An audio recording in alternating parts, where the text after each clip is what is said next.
Your Honor, ako po yan, Your Honor. Ang kumuha ng picture po si Kong Saldi po kasi tatlo lang po kami nandyan po eh. Ito kinuha sa bahay sa Ilocos, no? Yes sa tabing dagat. Ang tanong ko lang, kailan kinuha yan?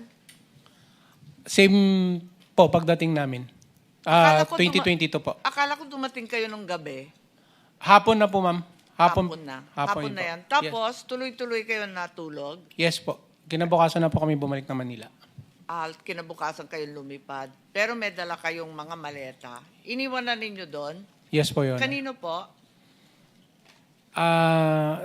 Diyan po sa bahay po, ang nag-receive po, ma'am, si Kong Sandro na po eh. Hindi ko pa alam kung kanino niya po. Ano. Okay. Okay. May ikalawang picture yata. Ito yata hindi nasa Ilocos. Sino to? Ako din po yun, Your Honor. Saan yan? Hindi po yan sa Ilocos. Wala nga. Sa Manila po, hindi ko alam kung saan po na area po yun. Okay, so pagtitipon lang yan? Walang delivery dyan? Wala po. Okay. Bakit kayo nandun? Invitation po kay Kong Saldi nun po, ni Presidente po. Okay. Dati may mga picture din sa loob ng eroplano. Parang may nakita ako dati na nasa social media, pero kung mahanap lang ninyo lahat sana ng picture, isumitin na rin ninyo kay chairman at sa ating committee para kompletong-kompleto. Thank you. Kapag may nahanap pa kayo, please pakibigay na lang. So we enter this as part of the body of evidence po, Mr. Chair. Thank you, Sen. Amy. Kayo pong lahat na nagkusa na pumunta rito kahit na alam ninyo na ang gagawin ninyo ay maaring magdulot sa inyo ng mga bagay na hindi makakabuti sa inyo at sa inyong pamilya kagaya ng nangyari kay Master Sergeant Gutesa.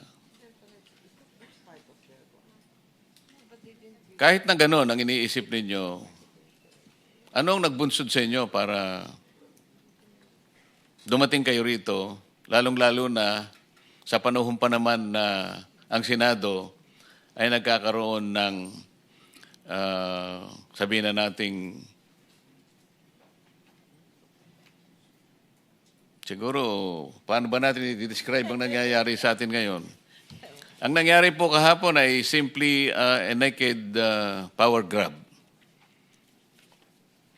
Maring nagulantang kayo, maring sasabihin, darating pa kaya kami? Ang gagawin pa kaya namin ay tama dahil sila mismo ay hindi nagkakaroon na ng hindi pagkakaunawaan sa parte ng kanilang gawain. Bakit pa rin kayo nagkusa na pumunta rito? Pwede po ako ang sumagot para sa aming lahat. Gusto ko muna, isa muna sa kanila bago ikaw. Nag-usap po kami kahapon at yan nga ang katanungan. Dahil nakatanggap din po kami ng email na kinakancel ni Senator Tulfo ang supposedly Blue Ribbon hearing ngayon at in-schedule niya daw sa June 8 po. No? Gaya po ng sinabi nyo kanina, Your Honor, tungkol sa lagi nilang sinasite na Avellino versus Cuenco, ay napag-aralan ko naman na mali yung basehan nila. No? Dahil yung Avellino Cuenco ay actually dismiss yung petition. Voting 6-4, ang Supreme Court dinismiss yung petition. So, ang ground ng dismissal, lack of jurisdiction of the Supreme Court. So, wala silang pwedeng gamitin na it's not part of our juris actually. Kaya yung sinasabi nilang computation doon, sinite nila yung absence ng isang senador, obiter, alam naman natin po yung obiter dictum po, no? So kung dinismiss mo yung kaso for lack of jurisdiction, wala kang pwedeng ibang gawin . And anything that is said there, aside from the dismissal, is meaningless. Oo. Kaya po, minarapat namin na dito sa committee na ito na inimbitahan nyo kami dumalo. Dahil nakita po namin na yung attempt ni Senator Tulfo is a pretension of power. So kinikilala po namin yung committee na ito na pinangungunahan ni Senator Pia at kayo po bilang chair ng subcommittee. At naniniwala pa rin po kami na ang Senate President ay si Senator Peter Cayetano. Yan po ang pananaw namin. Kaya dumalo po kami ngayon. Sa legal aspect kasi, attorney, dahil sa abogado ka, kahit papaano meron kang mapagbabasihan, alam mo kung sino yung tama. Ngunit yung mga kliyente mo, kung sila naman ay dating sundalo, ang maaring naramdaman nila kagad, ano ba ito? Bakit may naunang nagimbita sa atin, pagkatapos binawi, pagkatapos may lumabas, na iba na pala yung chairman ng committee. Hindi ba kayo nag-agam-agam na dadalo pa kaya kami? Ano bang mangyayari sa amin kung dadalo kami? Kasi si Sergeant Gutesa, nung una ko siyang makausap, wala kang mapapakinabang dito, sabi ko sa kanya. Ilalagay mo pa ang pamilya mo at ang sarili mo sa panganib dito dahil sa mga bagay na itetestify mo bukas, sabi kong ganun. Kung talagang malakas ang loob mo na dumating ka. Nangyari nga, dumating nga siya kaya nakapag-testify siya. Pero alam na ninyo kung anong nangyari pagkatapos ng kanyang testimony. Kahit na yung tao nagbuwis na ng sariling buhay, nagsakripisyo na sa kanyang pamilya, makatulong lamang sa ikahanap ng kasagutan sa problemang nilikha ng flood control na ito, imbes na magpasalamat ang Estado, sinasabi ko sa inyo, siya pa ang ginawan ng mga sari-saring kaso. Tinakot ng falsification, tinakot ng forgery, ng kung ano-ano, na wala namang basihan. Ang totoo po, yung abogada na yon, na kanyang dinisown yung kanyang pirma, ay naharap po sa disbarment. Ako na po ang kusang naghahain ng complaint para ma-disbar yun. Hindi dahil sa, alam kong hindi niya pirma. Alam kong hindi niya pirma yun, pero pinayagan niyang ibang tao na pumirma para sa kanya. Ang totoo nun, hindi lamang si Gutesa ang biktima ng pirma ng ibang tao na kanyang pinayagan. Dahil nakakalap din kami ng mahigit na 44 na affidavit na kanyang ninotaryo, maski pa paano mo bali-balig ta rin, iba't ibang tao talaga ang pumirma, na yun ay nireport niya sa notarial registry ng Maynila. Sa mga tweet, hindi lamang si Gutesa ang biktima, maraming na biktima. Imagine, 44 na dokumento, iba-iba na pirma. Talagang hindi niya pirma dahil inihayag niya yung tunay niyang pirma. Eh, paano ka kung nangyari itong pirma? Pinayagan mo ang ibang tao na pumirma sa'yo. Pagkakakitaan din ito eh. Gumamit siya ng iba't ibang opisina na nandun yung mga taong pinayagan niyang pumirma. Para sa kanya, iisa yung notarial stamp. Ganun na nangyari.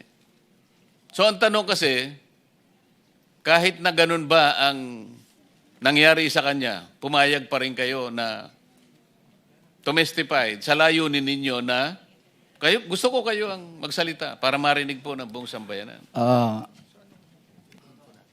Your Honor, pinilit na rin po namin pumunta dito para isiwalat po ang katotohanan na nangyari dito sa ating bayan. Sa pondo po ng bayan. Dahil kami po ang nagde-deliver ng mali-maliatang pera at aming natuklasan na ito pala ay pera ng taong bayan. Sa madaling salita, ito po ay isang sindikato. Hindi po kami atras sa labang ito dahil ang sinasabi namin po ay totoo. Yun lang po, Your Honor. Yes, Your Honor, magandang hapon. Ang nag-udyok talaga sa amin dito, kung bakit kami nandito ngayon, even though sa mga nangyayari kahapon dito sa bulwagang ito, ang loob namin at kami ay nakukonsensya na hindi namin mailathala o ipahiwatig o ipaalam sa taong bayan na ganito na pala kalaki ang lokohan ng bansa. Dati kaming sundalo, ayaw naming maghirap ang kinabukasan ng mga anak at mga apo namin. Ano na lang ang kredibilidad namin iiwan para sa aming mga anak? Alam niyo pala na may ganyang lokohan sa gobyerno noon, bakit hindi kayo lumabas? At isasama namin sa libingan namin itong pangyayaring ito, Your Honor. Kasi sobra na rin kasi. 18 point something trillion ang utang ng Pilipinas, paano ang bayan, paano ang kinabukasan natin. Itong kasamaan ko nandito, nagdesisyon kami kahapon na kahit anumang mangyari, na kahit saan man tayo pupulutin, kulungan, o anumang paggagamit ng gobyerno laban sa atin, itutuloy natin to, laban natin to para sa bansa at para sa kaiuunlad ng bansang Pilipinas. Maraming salamat po. Meron po kayong nakikitang isang private jet. Ayan po, naka-flash. Hello, sir. Bakit po nakasama itong private jet na yan dito sa inyong salaysay? Hello, sir. I'm Rene Boy Julian. Sir, ako po yung nasa picture. At nagdala po kami diyan ng sir, ng 48 malita galing sa Valle Verde to Madsi Hangar. Diyan po. Galing po um, saan yung maleta? Galing po, sir, sa Valle Verde, sa bahay ni Boss Saldico. Diyan sa Pasig. Opo, Your Honor. 48 na maleta. 48 na malita po. Meron na po yung small saka medium large na po yan. Pero mas marami po yung large. Kasi hirap po kami talaga mag-akyat dyan eh. Yung malaki, kailangan talaga pagtulungan pa minsan 3, 2, hirap Hindi, pa kailangan nga. po ikwento ninyo, naglalanding po ba sa Valle Verde ang kanyang kalaking eroplano? Paano po? Ikwento nyo. Paano Po, sir. nyo Ganito ginamit po, yan? sir. Galing po kami sa Valle Verde, sa bahay ni Boss Saldico. Doon kami kumuha ng mali-malitang pera. Yung 48. 48 po na malita. Dinalagay nyo sa isang hangar. Sino may-ari ng hangar? Your Honor, Mercedes Aviation Development Corporation yan siya kay Kong Saldi din. So doon nyo dinala yung maleta. Yes, sir. Dinala po namin dyan, sir. Okay. Nagpunta kayo sa hangar ni Saldico. Nakita mo yung eroplano, nagandahan ka, nagpalitrato ka, ganun ba? Opo, sir. Si Replano eh. Kaya nagpa-picture pa ako dyan sa cellphone ko pag ginamit ko. I see. Okay. So, yung dinala nyong maleta doon sa hangar ni Saldico, saan nyo diniliver uli? Dyan po, sir. Naiwan na po kami dyan, sir. Pagka namin dyan, siguro, sir, hindi na kami nagtatagal dyan, sir, sa hangar eh, sa Madsi. Pagka namin dyan, sir, umaalis din kami kaagad, sir, dyan. So, diniliver nyo lamang kay former Congressman Saldico. Dyan lang kami nagdala, sir. Dyan Kaya nga, galing yes, sa sir. bahay niya sa Valle Verde, dinala nyo sa kanyang hangar. Yes, sir. Okay.